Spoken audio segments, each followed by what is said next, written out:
जय श्री हरि श्रीमद्भागवत महापुराणम षष्ठः स्कंधः अथ सप्तदशोऽध्यायः। अब हम श्रीमद्भागवत महापुराण के छठे स्कंद के 17वें अध्याय में चित्रकेतु को पार्वती माता का शाप, इस प्रसंग का श्रवण करते हैं।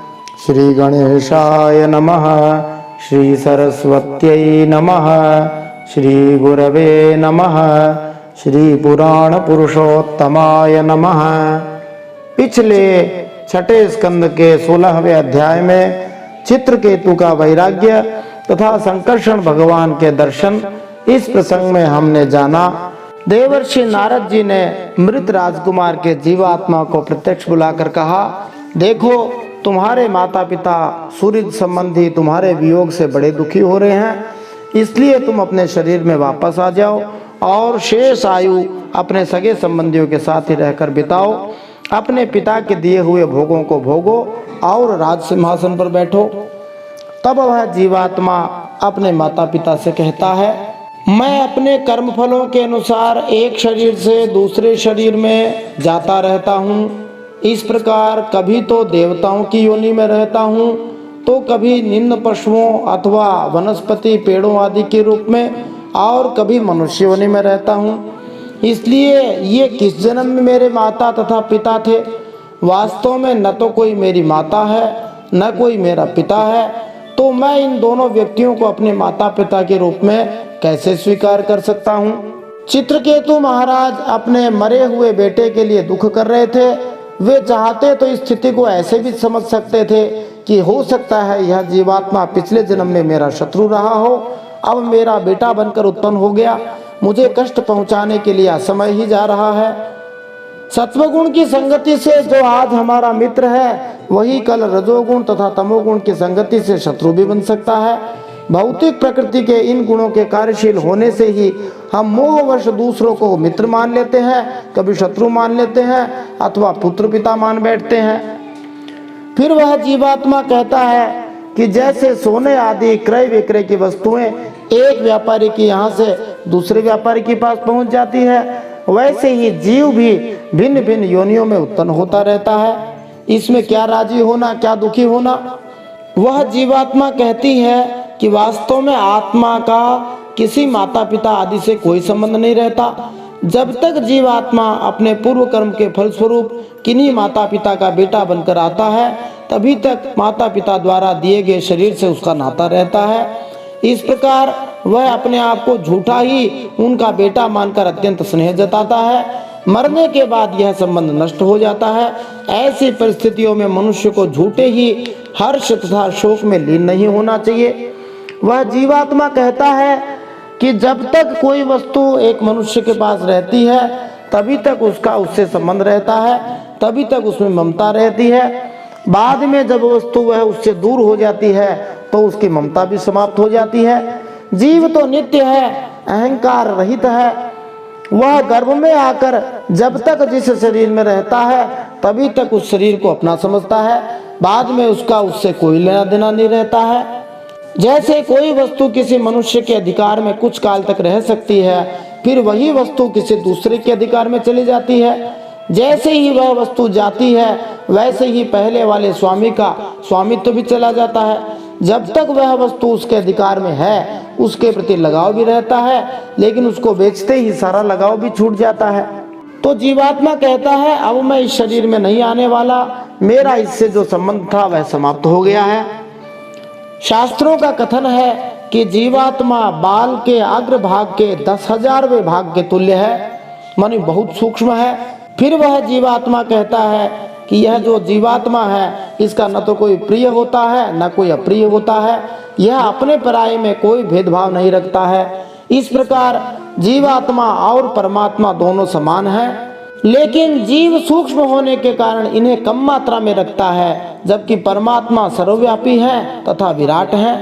परमात्मा के भी न तो कोई मित्र है, न शत्रु है, न संबंधी है।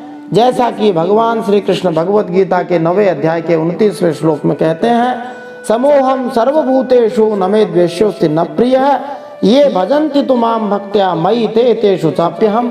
मैं सभी प्राणियों में समान हूँ, न तो मेरा कोई प्रिय है न मेरा किसी से पक्षपात है, मैं तो सब में समान भाव रखने वाला हूँ।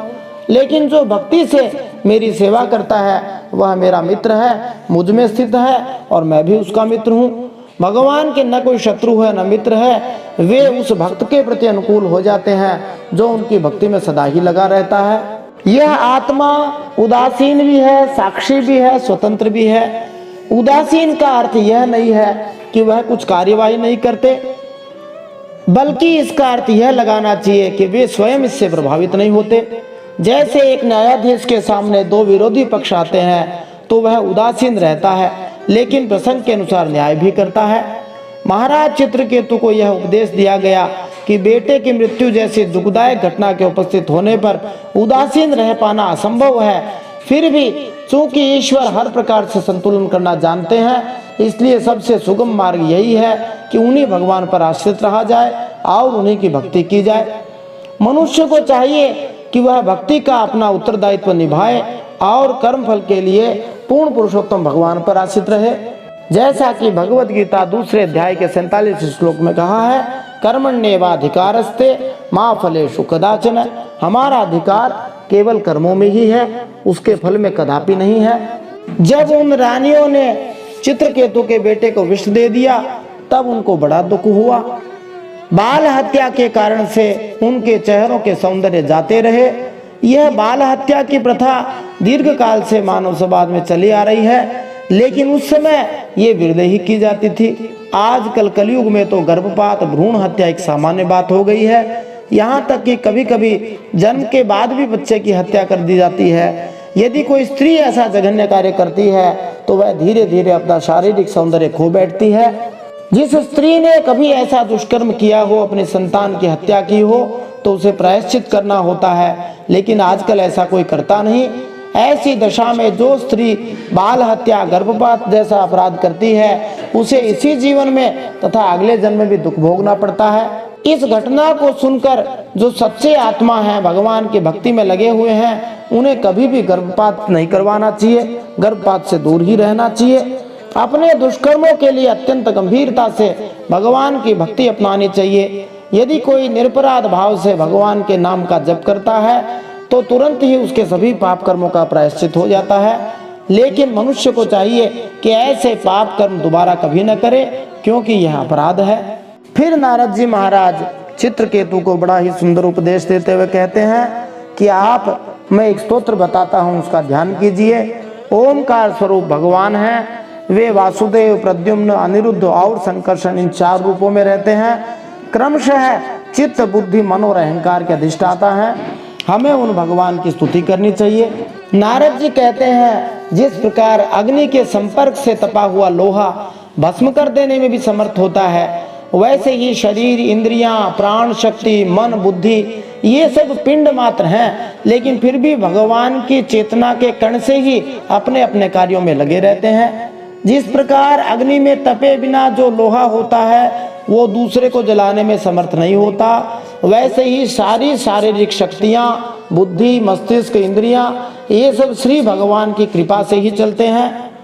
मस्तिष्क पदार्थ के अलावा कुछ भी नहीं है, लेकिन जब वही भगवान की शक्ति से प्रकाशित हो जाता है तो वह कार्य कर सकता है। जैसे अग्नि के संपर्क में आकर लाल होने पर लोहा जला सकने में समर्थ होता है, हमारे जागते रहने या स्वप्न देखते समय भी मस्तिष्क कार्य कर सकता है, लेकिन हमारे संज्ञा शून्य होने पर यह निष्क्रिय रहता है या गहरी नींद के समय भी निष्क्रिय रहता है। चूंकि मस्तिष्क पदार्थ का एक पिंड है, इसलिए इसमें कार्य करने की स्वतंत्र क्षमता नहीं है। वह तभी कार्य कर सकता है जब उस पर भगवान की कृपा दृष्टि होती है। इसलिए अपने आप को कर्ता भोक्ता आदि नहीं मानना चाहिए। किसी की बुद्धि तेज हो तो बहुत ज्यादा अभिमान भी नहीं करना चाहिए।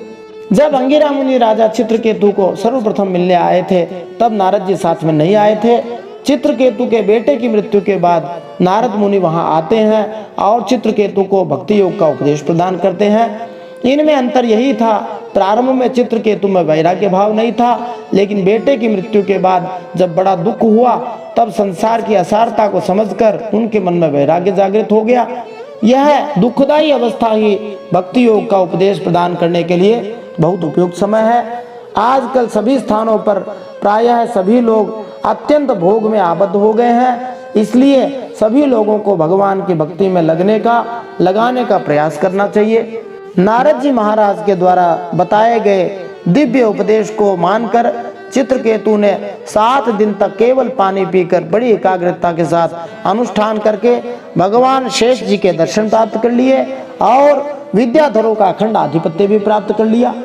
भक्त की परम सिद्धि वैकुंठ प्राप्ति ही होती है। भक्ति के कठोर अनुष्ठान से यदि भक्त चाहता है तो उसे सभी भौतिक ऐश्वर्य भी प्राप्त हो जाते हैं। नहीं तो भक्त को भौतिक ऐश्वर्य की इच्छा रहती है, न ही परमेश्वर ही उसे प्रदान करते हैं। भगवान की भक्तिमय सेवा में लगा हुआ भक्त का तथाकथित भौतिक ऐश्वर्य भौतिक न रहकर आध्यात्मिक हो जाता है।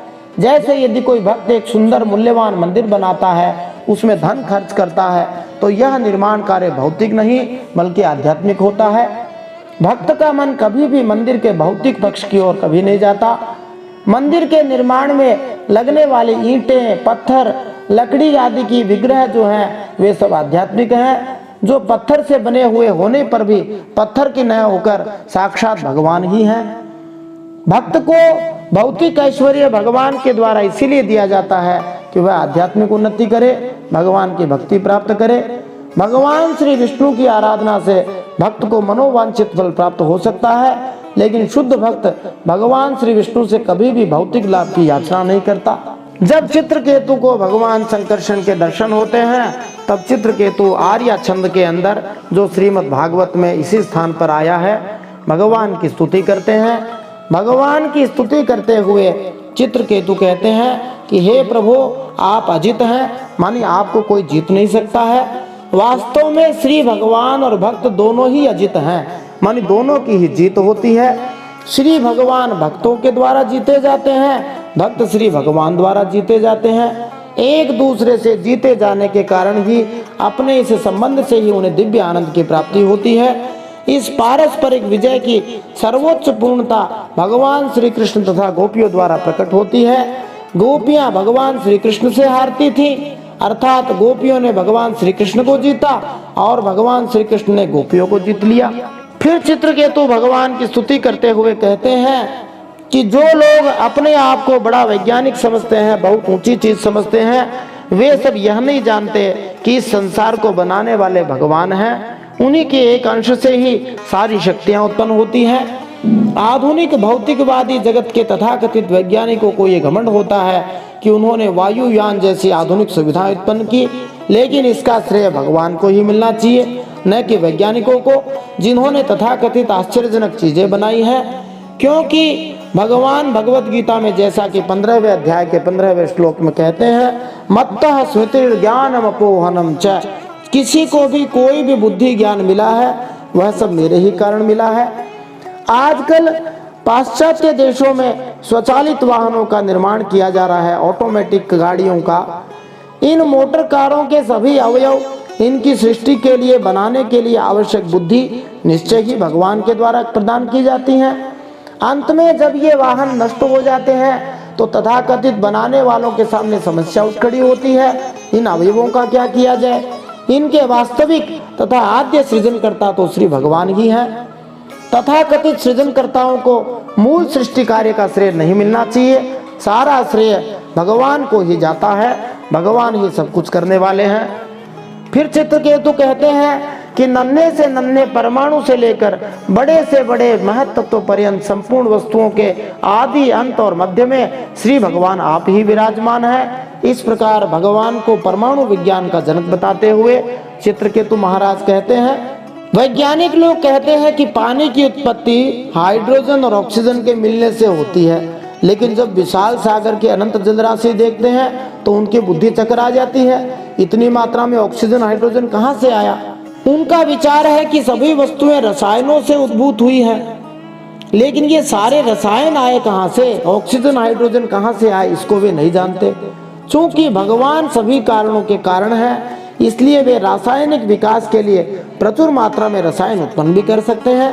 हम ये देखते भी हैं कि जीवात्माओं से भी रसायन तैयार होते हैं। जैसे संतरे के पेड़ से कई टन साइट्रिक एसिड उत्पन्न होता है, यह साइट्रिक एसिड संतरे के वृक्ष का कारण नहीं होता, बल्कि वृक्ष इस अम्ल का कारण है। इसी तरह भगवान प्रत्येक वस्तु के कारण है। वे भगवान ही साइट्रिक अम्ल को उत्पन्न करने वाले वृक्ष के भी कारण हैं। जैसा कि भगवान श्री कृष्ण भगवत गीता में कहते हैं, बीजम माम सर्वभूतानाम, मुझे सभी वस्तुओं का बीज समझो। भक्त समझता है कि दृश्य जगत के कारण स्वरूप मूल शक्तियां रसायनों में नहीं है, बल्कि भगवान में निहित है, क्योंकि वे ही रसायनों के भी कारण है। भौतिक सृष्टि के उद्गम महाविष्णु भगवान है। उन्हीं के निश्वास से करोड़ों ब्रह्मांड उत्पन्न होते हैं। जब वे श्वास अंदर ले लेते हैं तो उन सबका संहार हो जाता है। चित्रकेतु कहते हैं कि सभी जीवों को भगवान श्री हरि की ही आराधना करनी चाहिए। देवताओं की पूजा करके भौतिक ऐश्वर्य प्राप्त करने की इच्छा न करे, बल्कि भगवान की सेवा करे, जो इनकी आकांक्षाओं को पूरा करने वाले हैं। श्रीमद् भागवतम दूसरे स्कंद के 3 अध्याय के 10वें श्लोक में कहा कि चाहे किसी को कुछ भी नहीं चाहिए, चाहे सब कुछ चाहिए अथवा मोक्ष चाहिए, सभी को तीव्र भक्ति योग के द्वारा भगवान जनार्दन श्री हरि की आराधना करनी चाहिए। चित्रकेतु देवताओं की उपासना की निंदा करते हैं। हम देवताओं का आदर तो कर सकते हैं, लेकिन देवता पूजनीय नहीं है। जो लोग देवताओं की पूजा करते हैं उनकी बुद्धि मानो मारी गई है। भगवान भगवत गीता में कहते हैं, काम स्तै ऋतज्ञानाः प्रपद्यन्तेन्य देवताः, उन कामनाओं से उनकी बुद्धि मारी गई है, इसलिए वे दूसरे देवताओं की शरण में जाते हैं। क्योंकि ऐसे पूजा करने वाले लोग जानते नहीं हैं कि जब इस भौतिक संसार का संहार हो जाएगा तो ये सारे देवता भी जो जगत के विभागाध्यक्ष हैं नष्ट हो जाएंगे, श्री भगवान में लीन हो जाएंगे। और जब देवता नष्ट हो जाएंगे तो उन्होंने अज्ञानी मनुष्यों को जो वरदान दिए हैं वे भी नष्ट हो जाएंगे। भगवान भगवत गीता में कहते हैं, इनसे मिल तो जाता है लेकिन वह फल अंतवत होता है, माने बहुत जल्दी ही नाश हो जाता है। चित्रकेतु भगवान की स्तुति करते हुए कहते हैं, भागवत धर्म तथा भगवान की कथा एक ही है। संत महात्मा यही चाहते हैं कि प्रत्येक व्यक्ति गुरु बने। श्रीमद् भगवत गीता, श्रीमद् भागवतम, अन्य पुराण, रामचरितमानस, वेदांत सूत्र, इसी प्रकार के वैदिक संस्कृत ग्रंथों से सभी जगह भगवान के उपदेशों का प्रचार करना चाहिए। सभ्यता में जो अग्रणी आर्य लोग हैं वे ही भागवत धर्म का पालन करते हैं। 5 वर्ष का एक बालक होते हुए भी प्रहलाद महाराज ने श्रीमद् भागवतम के 7वें स्कंद के 6 अध्याय के पहले श्लोक में ही कहा कि कौमार आचरेत प्राज्ञो धर्मान भागवतानिह दुर्लभम मानुषम जन्म तदप्य ध्रुवमर्थदम। प्रहलाद महाराज अपने सहपाठियों को भागवत धर्म का उपदेश उस समय देते जब कक्षा में अध्यापक के अनुपस्थित होने से उन्हें अवसर मिल जाता। जब कक्षा में गुरुजी नहीं होते तो वे अपने साथियों को भक्ति का उपदेश देने लग जाते। बच्चों को 5 वर्ष की आयु से ही भगवान की भक्ति की शिक्षा दी जानी चाहिए, क्योंकि यह मनुष्य शरीर जो अत्यंत दुर्लभ है, इस विषय को समझने के लिए ही मिला है। आर्य लोग एक छोटे से पौधे तक को व्यर्थ नहीं काटते, बड़े बड़े वृक्षों को इंद्रिय तृप्ति के लिए काटने की बात तो दूर रही। इस समय संपूर्ण संसार में हत्या का बोलबाला है। मनुष्य इंद्रिय तृप्ति हेतु वृक्षों की, पशुओं की, यहाँ तक कि मनुष्यों की भी हत्या कर रहे हैं। यह आर्य सभ्यता नहीं है। मंदिर में श्री भगवान के दर्शन करने जाना चाहिए। श्री भगवान का विग्रह भगवान से अलग नहीं है, क्योंकि श्री भगवान हमारे वर्तमान मोहग्रस्त नेत्रों से हमें दिखाई नहीं पड़ते, इसलिए वे भगवान हमारे सामने अर्चावतार में प्रकट हुए हैं। परम श्रद्धेय स्वामी श्री राम सुखदास जी महाराज कहते थे कि भगवान की मूर्ति भगवान का अर्चा अवतार है, जिससे हम भगवान की पूजा कर सके, हम उन्हें देख सके।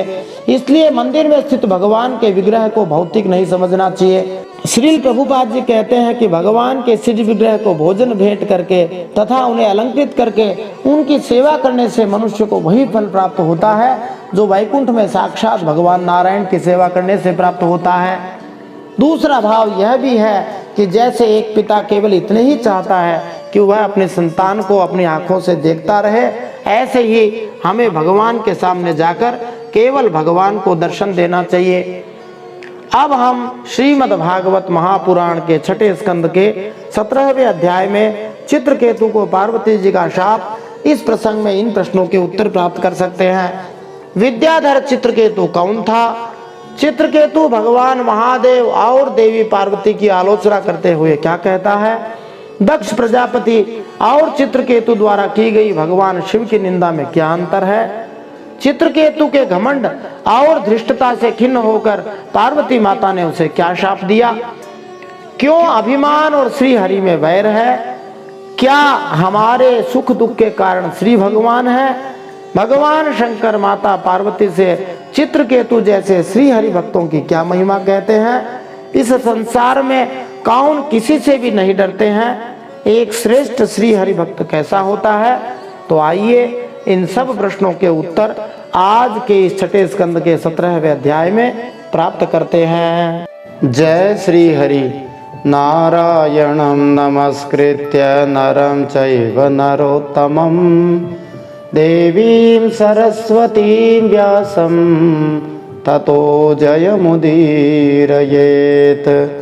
भगवान श्री नरनारायण को प्रणाम करते हुए श्री गणेश जी महाराज, माता सरस्वती, वेदव्यास भगवान को प्रणाम करते हुए, हृदयाराध्य श्री हरि चरणों में प्रणाम करते हुए, भगवत स्वरूप श्रीमद् भागवत को प्रणाम करते हुए, श्री सुखदेव जी और परीक्षित महाराज को प्रणाम करते हुए, अनंत कोटि सब संत महात्माओं वैष्णवों को प्रणाम करते हुए, अब हम श्रीमद् भागवत महापुराण के छठे स्कंद के 17वें अध्याय में चित्रकेतु को पार्वती जी का शाप, इस प्रसंग का श्रवण करते हैं। श्रीमद् भागवत महापुराणम अथ षष्ठः स्कंधः अथ सप्तदशोऽध्यायः। इस अध्याय में चित्रकेतु और महादेव जी का बड़ा ही सुंदर चरित्र का वर्णन हुआ है। श्री शुक उवाच यतश्चान्तरहितोऽनन्तस्तस्यै कृत्वा दिशे नमः विद्याधरश्चित्रकेतुश्चचार गगनेचरः। श्री सुखदेव जी परीक्षित महाराज से कहते हैं, विद्याधर चित्रकेतु जिस दिशा में भगवान शंकरषण अंतर्धान हुए थे उसे नमस्कार करके आकाश मार्ग से स्वच्छंद घूमने लगे। सलक्षम वर्षलक्षाणाम अव्याहत बलेन्द्रियः स्तूयमानो महायोगी मुनिभिः सिद्धचारणैः तुलाचलेन्द्र द्रोणीषु नाना संकल्प सिद्धिषु रेमे विद्याधर स्त्रीभिर्गापयन् हरिमीश्वरम्। महायोगी चित्रकेतु करोड़ों वर्षों तक सब प्रकार के संकल्पों को पूरा करने वाली सुमेरु पर्वत की घाटियों में विहार करते रहे। उनके शरीर का बल और इंद्रियों की शक्ति अक्षुण्ण बनी रही। बड़े बड़े मुनि सिद्ध चारण उनकी स्तुति करते रहते। उनकी प्रेरणा से विद्याधरों की स्त्रियां उनके पास सर्वशक्तिमान भगवान के गुण और लीलाओं का गान करती रहती। यहाँ एक बात ध्यान देने की है कि यद्यपि महाराज चित्रकेतु विद्याधर लोक के अनुपम सुंदरियों से घिरे रहते थे, फिर भी वे भगवान के पवित्र नाम का जप करके उनका यशगान करना नहीं भूले। कई स्तरों पर यह सिद्ध हो चुका है कि जो किसी भौतिक अवस्था से कलुषित नहीं है और जो श्री भगवान के यश का जप करने वाला सच्चा भक्त है, ऐसे शुद्ध भक्त को ही पूर्ण मानना चाहिए।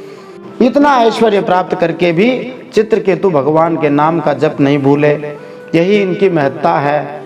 एकदा सविमानेन विष्णु दत्तेन भास्वता गिरिशं ददृशे गच्छन् परितं सिद्धचारणैः आलिङ्ग्याङ्कीकृतां देवीं बाहुना मुनि संसदि उवाच देव्यः शृण्वत्या जहासोच्चैस्तदन्तिके।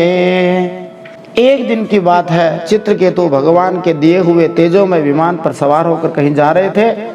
इसी समय उन्होंने देखा कि भगवान शंकर बड़े बड़े मुनियों की सभा में सिद्ध चारणों के बीच बैठे हुए हैं और साथ ही भगवती पार्वती जी को अपने गोद में बैठाकर एक हाथ से उन्हें आलिंगन किए हुए हैं, गले लगाए हुए हैं।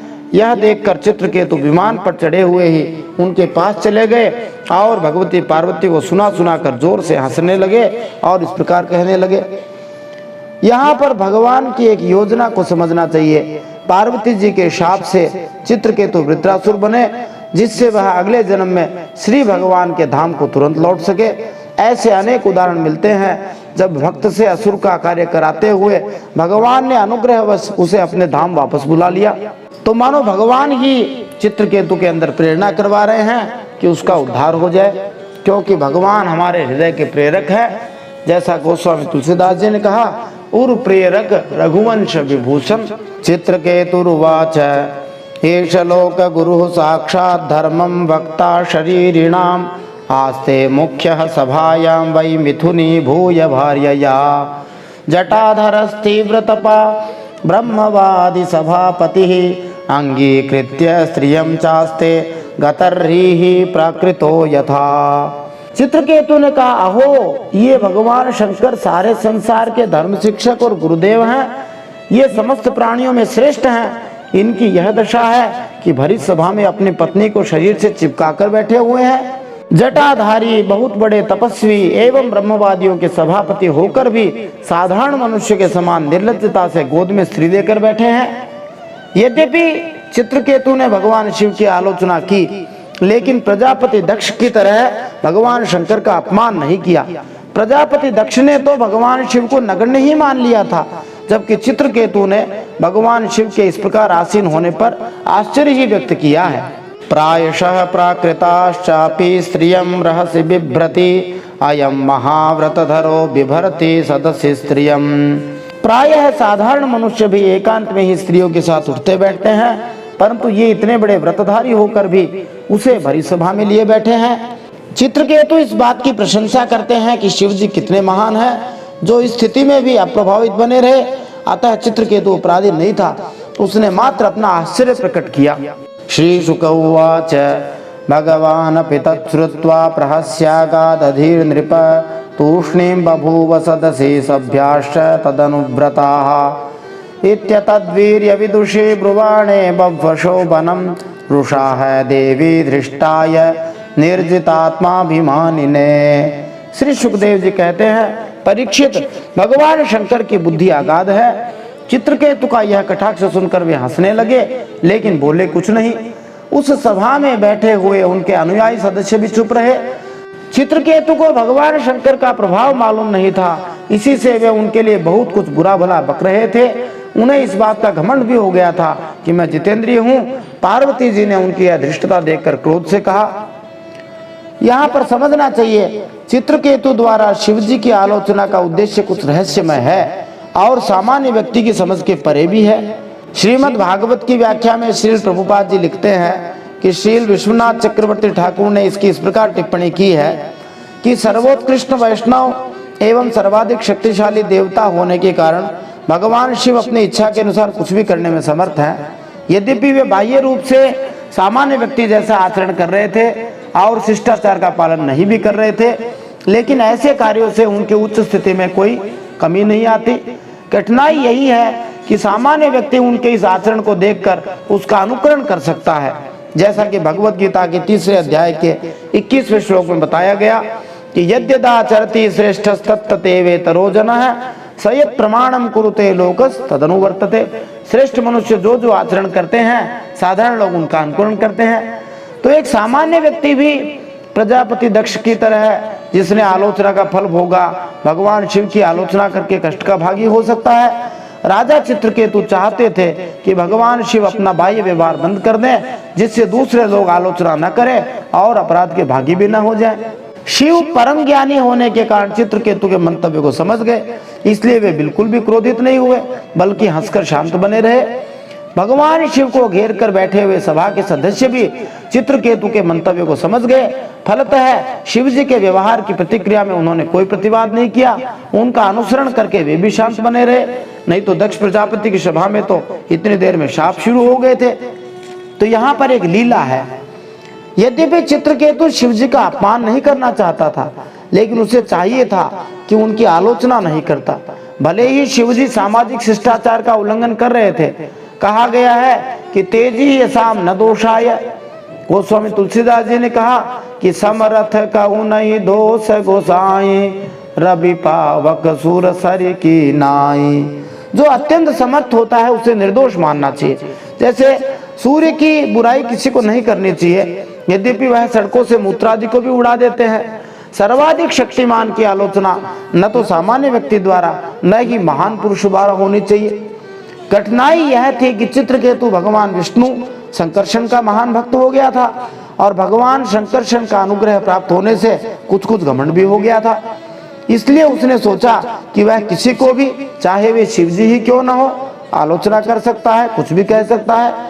भक्त में ऐसा घमंड होना अपराध के योग्य है और अक्षम्य है, क्षमा नहीं किया जा सकता। वैष्णव को तो हमेशा अत्यंत विनम्र रहना चाहिए और दूसरों का आदर करना चाहिए।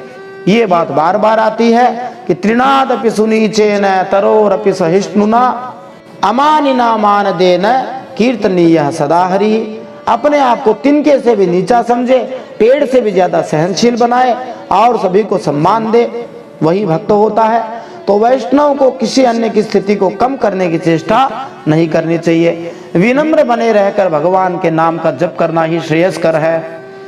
अब पार्वती जी क्या कहती हैं? पार्वत्युवाच अयम कि मधुना लोके शास्ता दंडधरः प्रभु अस्मद विधानाम दुष्टानाम निर्लज्जानाम च विप्रकृत। पार्वती माता ने कहा, ओहो, हम जैसे निर्लज्ज व्यक्तियों को दंड देने हेतु इसने दंडधारी का पद ले लिया है। क्या इसे दंडधारी शासक नियुक्त किया गया है? क्या आप यही सबका एकमात्र स्वामी है? फिर कहती है, न वेद धर्मं किल पद्मयोनिर न ब्रह्मपुत्रा भृगुनारदाद्याः न वै कुमारः कपिलो मनुष्ट येनो निषेधन्त्यतिवर्तिनं हरम्। ऐसा लगता है कि न तो कमल पुष्प से जन्म लेने वाले ब्रह्मा जी, न भृगु और न नारद मुनि जैसे महामुनि अथवा सनत कुमार आदि चारों कुमार ही धर्म के नियमों को जानते हैं। मनु तथा भगवान कपिल भी उन नियमों को भूल चुके हैं। मैं सोचती हूँ कि इसलिए उन्होंने कभी शिव को इस प्रकार अनुचित ढंग से आचरण करने के लिए टोका नहीं। ये कौन है टोकने वाला? एषा मनुध्येय पदाब्ज युग्मम जगत गुरुम मंगल मंगलम स्वयं यह क्षत्र बंधु परिभूय सूरीन प्रशास्ति धृष्टस्तदयं हि दंड्यः। ब्रह्मा आदि समस्त महापुरुष जिनके चरण कमलों का ध्यान करते रहते हैं, उन्हीं मंगलों को भी मंगल बनाने वाले साक्षात जगत गुरु भगवान महादेव जी का और उनके अनुयायी महात्माओं का इस अधम क्षत्रिय ने तिरस्कार किया है और शासन करने की चेष्टा भी की है। इसलिए यह ढीठ सर्वथा दंड का पात्र है। नायमर्हति वैकुंठ पादमूलोपसर्पणम् संभावित मति स्तब्धः साधुभिः पर्युपासितम् अतः पापी यसीम योनिमासुरीं याहि दुर्मते यथेह भूयो महताम न करता पुत्र किल्बिषम्। पार्वती जी ने कहा, इसे अपने बड़प्पन का घमंड हो गया है। यह मूर्ख भगवान श्री हरि के उन चरण कमलों में रहने योग्य नहीं है जिनकी उपासना बड़े बड़े सत्पुरुष किया करते हैं। यदि कोई भक्त अपने आप को भक्ति में सिद्ध मान बैठता है तो लोग उसे घमंडी तथा श्री भगवान के चरणों के आश्रय के नीचे बैठने के योग्य नहीं मानते हैं। जब तक मनुष्य विनम्र नहीं होता, वह भगवान के चरणों के निकट बैठने का अधिकारी नहीं होता। चित्रकेतु को संबोधन करते हुए देवी पार्वती कहती हैं, इसलिए हे दुर्मते, हे दुर्बुद्धि बेटे, तुम पापमय असुर योनि में जाओ। ऐसा होने से बेटा तुम फिर कभी किसी महापुरुष का अपराध नहीं कर सकोगे। मनुष्य को चाहिए कि वह अत्यंत सतर्क रहे कि भगवान शिव जिनमें श्रेष्ठ हैं, ऐसे वैष्णवों के चरणों में अपराध न करे। श्री रूप गोस्वामी को शिक्षा देते हुए श्री चैतन्य महाप्रभु ने वैष्णव के चरण कमल पर किए गए अपराध को प्रमत्त हाथी कहा है। जब कोई पागल हाथी किसी सुंदर बाग में घुसता है तो वह समस्त बाग को नष्ट भ्रष्ट कर देता है। इसी प्रकार यदि कोई मस्त हाथी के समान बनता है और वैष्णव के चरण कमल में अपराध करता है तो उसका सारा आध्यात्मिक जीवन अवरुद्ध हो जाता है। अतः उसे वैष्णव के चरणों में पाप करने के प्रति सचेष्ट रहना चाहिए।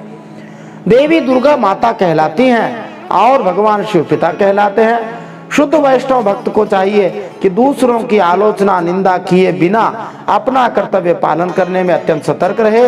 यही सबसे सुरक्षित रास्ता है। अन्यथा यदि वह दूसरों की आलोचना करता है तो वह वैष्णव की आलोचना करने का अपराध कर सकता है। इसलिए ज्यादा निंदा करने के चक्कर में नहीं रह के अपना काम करना चाहिए। प्रत्येक व्यक्ति माता दुर्गा का पुत्र है, लेकिन वे एक सामान्य माता नहीं है। जैसे ही कोई असुर थोड़ा भी दुराचरण करता है, माता दुर्गा तुरंत उसे दंडित कर देती हैं। माता पार्वती चित्रकेतु से वैसे ही बोली जैसे कोई माता अपने चंचल बेटे से कहती है, प्यारे बेटे, मैं तुम्हें इसलिए दंड दे रही हूँ जिससे तुम फिर से ऐसा न कर सको। अपने बेटे को दंड देने की प्रवृत्ति माता यशोदा में भी देखी गई है, जो भगवान श्री कृष्ण की माता बनी और भगवान श्री कृष्ण को भी बांध दिया और छड़ी दिखाकर दंड दिया करती थी। इस प्रकार माता का यह कर्तव्य है कि अपने प्रिय पुत्र को डांटे भी, भले ही वह भगवान ही क्यों न हो। इसलिए यह समझना चाहिए कि चित्रकेतु को दंडित करना माता दुर्गा के लिए उचित ही था। यह दंड चित्रकेतु के लिए वरदान ही सिद्ध हुआ, क्योंकि वृत्रासुर असुर के रूप में जन्म लेकर वह सीधे वैकुंठ को भेज दिया गया। श्री शुक उवाच एवं शप्तश्चित्रकेतुर्विमानादवरुह्य सः प्रसादयामास सती मूर्धना नम्रेण भारत। चित्रकेतुरुवाच प्रतिगृह्णामि ते शापयमात्मनोऽञ्जलिनाम्बिके देवैर्मर्त्याय यत्रोक्तं पूर्वदिष्टं हितस्य तत्। श्री सुखदेव जी परीक्षित महाराज से कहते हैं, जब पार्वती जी ने इस प्रकार चित्रकेतु को शाप दिया तब वे विमान से उतर पड़े और सिर झुकाकर उन्हें प्रसन्न करने लग गए। चित्रकेतु ने कहा, हे माता पार्वती जी, मैं बड़ी प्रसन्नता से अपने दोनों हाथ जोड़कर आपका शाप स्वीकार करता हूँ, क्योंकि देवता लोग मनुष्यों के लिए जो कुछ कह देते हैं वह उनके प्रारब्ध के अनुसार मिलने वाले फल की पूर्व सूचना मात्र हुआ करती है। चूंकि चित्रकेतु श्री भगवान का भक्त था, इसलिए वह माता पार्वती के शाप से बिल्कुल विचलित नहीं हुआ। उसे यह पता भी था कि सुख या दुख भगवान के द्वारा पहले से निश्चित पूर्व कर्मों के फल के अनुसार मिलता है। भक्त स्वभाव से ही इतना विनम्र होता है कि जीवन की किसी भी अवस्था को वह भगवान का वरदान मानकर स्वीकार करता है, फिर भले ही शाप मिल जाए। जैसा कि श्रीमद् भागवतम के 10वें स्कंद के 14वें अध्याय में ब्रह्मा जी स्तुति करते हुए कहेंगे कि तत्तेनुकंपां सुसमीक्षमाणः। भक्त वही होता है जो सदा ही भगवान का अनुग्रह मानता है। जीवन में जो भी असफलताएं मिलती हैं वे सब पूर्व जन्म के दुष्कर्मों के फलस्वरूप हैं, इसलिए भक्त किसी को दोष नहीं देता। जिसने अपने अंदर भक्ति विकसित कर ली है, जिसने भगवान से प्रेम करना सीख लिया है, उसे कर्म के नियमों के अंतर्गत सुख तथा दुख नहीं सताते। पार्वती जी द्वारा चित्रकेतु का शापित होना एक प्रकार से ईश्वर का अनुग्रह माना जाना चाहिए। श्री भगवान चाहते थे कि चित्रकेतु जल्दी से जल्दी उनके पास वापस आ जाए, इसलिए उन्होंने उसके सभी पूर्व कर्मों के बंधनों को समाप्त कर दिया। प्रत्येक जीव के हृदय में वास करने वाले श्री भगवान ने पार्वती जी के हृदय से कार्य करके चित्रकेतु को शाप दिलाया, जिससे कि उसके सारे भौतिक कर्म फल विनष्ट हो जाए। इस प्रकार अगले जीवन में चित्रकेतु वृत्रासुर बना और श्री भगवान के धाम को वापस चला गया। अब चित्रकेतु कहते हैं, संसार चक्र एतस्मिन् जंतुरज्ञान मोहितः भ्राम्यन् सुखम च दुःखम च भुङ्क्ते सर्वत्र सर्वदा नैवात्मान परश्चापि कर्ता स्यात् सुख दुःखयोः कर्तारं मन्यते प्राज्ञ आत्मानं परमेव च। यह जीव अज्ञान से मोहित हो रहा है और इसी कारण इस संसार चक्र में भटकता रहता है, सदा सर्वत्र सुख और दुख भोगता रहता है। हे माता जी, सुख और दुख को देने वाला न तो अपना आत्मा है न कोई दूसरा है। जो अज्ञानी हैं वे ही अपने को अथवा दूसरे को सुख दुख का कर्ता मानते हैं। सुख दुख देने वाला दूसरा नहीं है। गुण प्रवाह एतस्मिन् कः शापः कोऽन्वनुग्रहः कः स्वर्गो नरकः को वा किं सुखं दुःखमेव वा एकः सृजति भूतानि भगवान् आत्ममायया येषां बन्धं च मोक्षं च सुखम दुःखम च निष्कलः। हे माता जी, सुख और दुख को देने वाला न तो अपना आत्मा है न कोई दूसरा है। यह संसार सत्व रज आदि गुणों का स्वाभाविक प्रवाह है। इसमें क्या शाप, क्या अनुग्रह है, क्या स्वर्ग, क्या नरक और क्या सुख और क्या दुख। एकमात्र परिपूर्णतम भगवान ही बिना किसी की सहायता से अपनी आत्मस्वरूपिणी माया के द्वारा सभी प्राणियों की तथा उनके बंधन मोक्ष और सुख दुख की रचना करते हैं। तो मानो चित्रकेतु जी का भाव है कि इस संसार में भेजा जाना वैसा ही है जैसे कि नमक की खान में फेंक दिया जाए। नमक की खान में गिरे हुए व्यक्ति को चारों ओर नमक ही चखने को मिलता है। इसी प्रकार यह भौतिक संसार दुखों से भरा हुआ है। यहाँ पर एक प्रश्न किया जा सकता है कि जीवात्मा विभिन्न स्थितियों में क्यों रहते हैं, ऐसा कौन करता है? तो भगवान अकेले ही बिना किसी की सहायता से ही ये सब करते हैं। और श्री भगवान सत्वगुण से संसार का पालन करते हैं, रजोगुण से उसकी उत्पत्ति करते हैं और तमोगुण से उसका संहार करते हैं। तो विभिन्न स्थितियां कैसे होती हैं? तो विविध जीवात्माओं की उत्पत्ति के बाद उनको इन गुणों के संयोग से सुख दुख मिलता रहता है। जब सत्वगुण में रहते हैं तो सुख का अनुभव करते हैं, जब रजोगुण में होते हैं तो दुख का, और जो तमोगुण में रहते हैं उन्हें ज्ञान ही नहीं रहता कि करना क्या है अथवा अच्छा बुरा होता क्या है, इसलिए उन्हें सुख दुख का कुछ अनुभव नहीं होता। न तस्य कश्चित् दयितः प्रतीपो न ज्ञाति बंधुर्न परो न च स्वः समस्य सर्वत्र निरंजनस्य सुखेन रागः कुत एव रोषः। हे माता जी, भगवान श्री हरि सब में सम और माया आदि मल से रहित है। उनका कोई प्रिय भी नहीं है, अप्रिय भी नहीं है, कोई जाति बंधु भी नहीं है, अपना पराया कुछ नहीं है। जब उनका सुख में राग ही नहीं है तब उनमें रागजन्य क्रोध तो हो ही कैसे सकता है। तथापि तच्छक्ति विसर्ग येषां सुखाय दुःखाय हिताय बंधाय मोक्षाय च मृत्यु जन्मनोः शरीरिणां संसृतयेव कल्पते। फिर भी उन भगवान की माया शक्ति के कार्य पाप और पुण्य ही प्राणियों के सुख दुख, हित अहित, बंध मोक्ष, मृत्यु जन्म और आवागमन के कारण बनते हैं। सुख दुख अथवा बंधन मोक्ष के लिए भगवान उत्तरदायी नहीं है। भगवान तो इस भौतिक जगत में उन बद्ध जीवों के सकाम कर्मों के फल के अनुसार उसे फल देते हैं। जैसे न्यायाधीश की आज्ञा से एक व्यक्ति को बंदी गृह में डाला जाता है, दूसरे को वहां से छुट्टी मिल जाती है। इन लोगों के सुख दुख के लिए वह न्यायमूर्ति न्यायाधीश उत्तरदायी नहीं हो सकता है।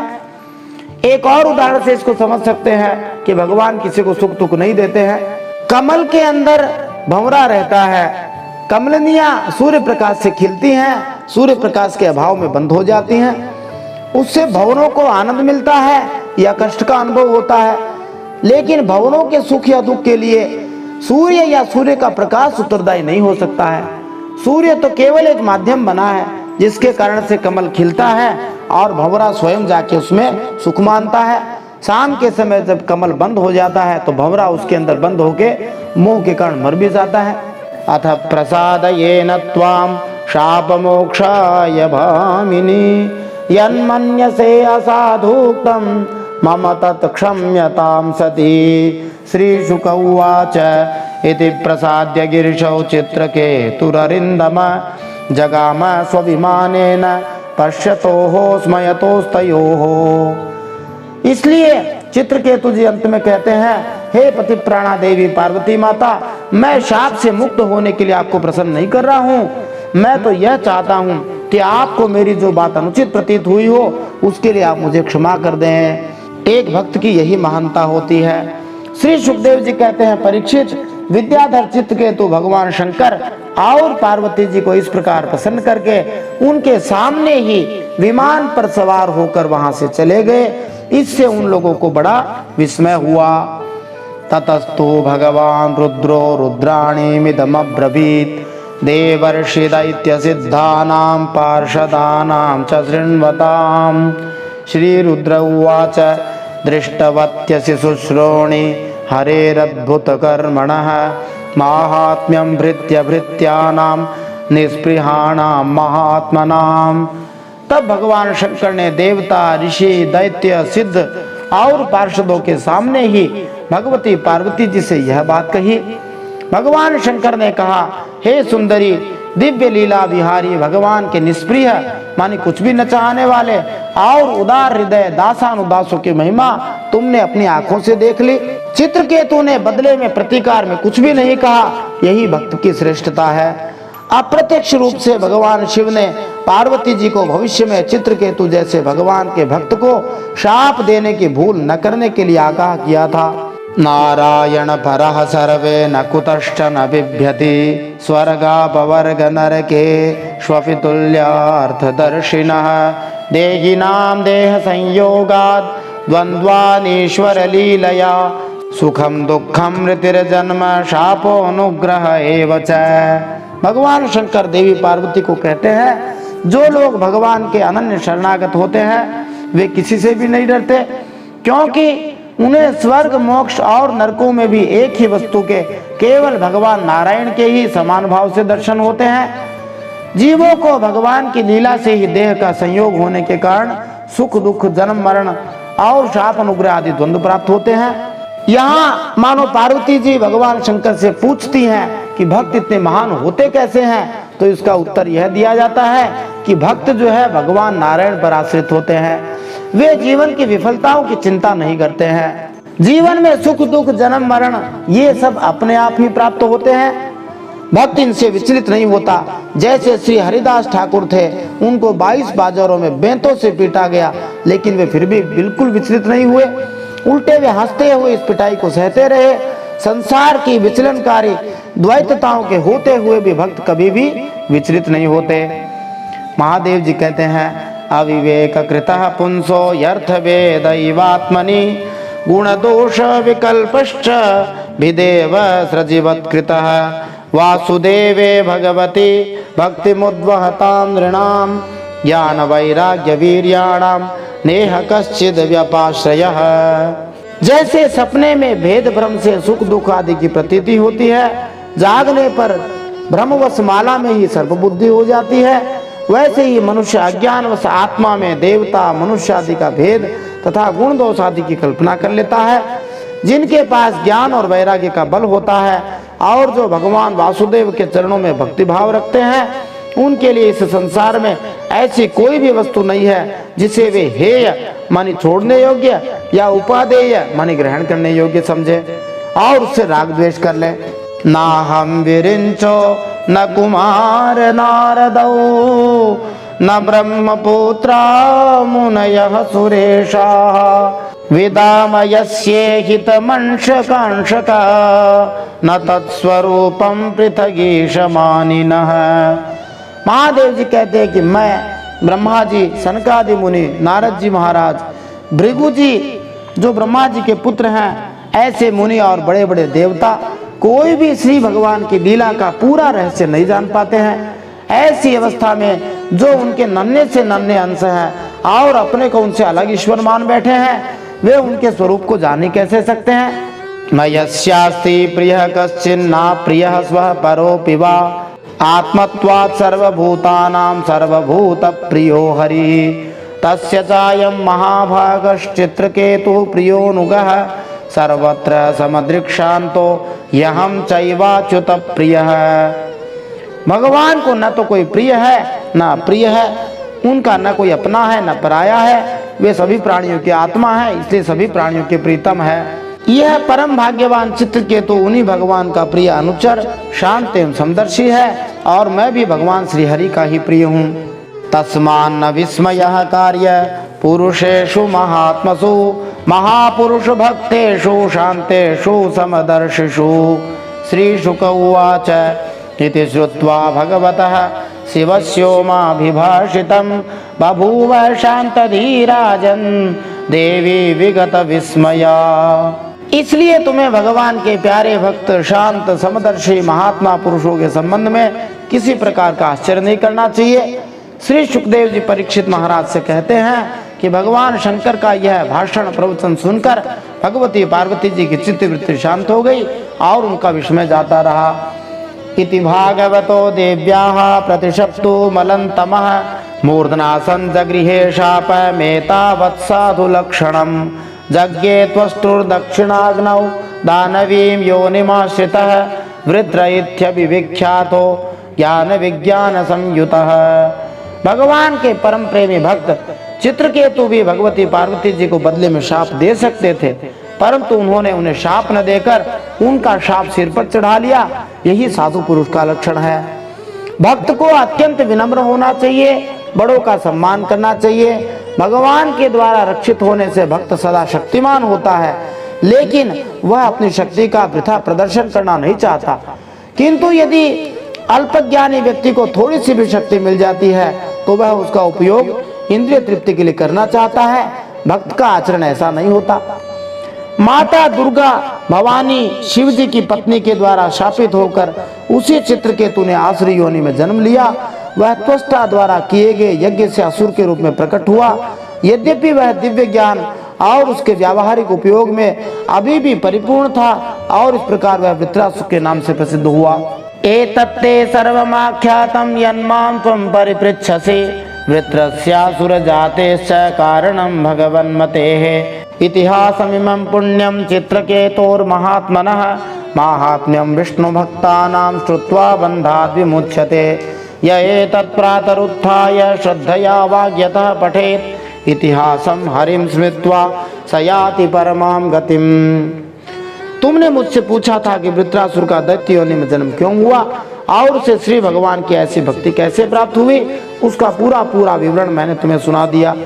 महात्मा चित्रकेतु का यह पवित्र इतिहास केवल उनका ही नहीं, सभी विष्णु भक्तों का महात्म्य है। इसे जो सुनता है वह सभी बंधनों से मुक्त हो जाता है। बोलिए भक्त और भगवान की जय, भक्त वत्सल भगवान की जय। जो मनुष्य प्रातः काल उठकर मौन रहकर श्रद्धा के साथ श्री भगवान का स्मरण करते हुए इस इतिहास का पाठ करता है, उसे परम गति की प्राप्ति होती है। इति श्रीमद्भागवते महापुराणे पारमहंस्यां संहितायां षष्ठ स्कंधे चित्रकेतु शापो नाम सप्तदशोऽध्यायः। श्रीमन्नारायणार्पणमस्तु।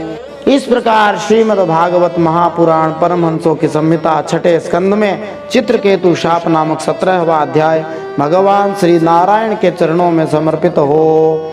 यह कथा यदि आपको अच्छी लग रही है तो इसे आप लाइक शेयर जरूर करें।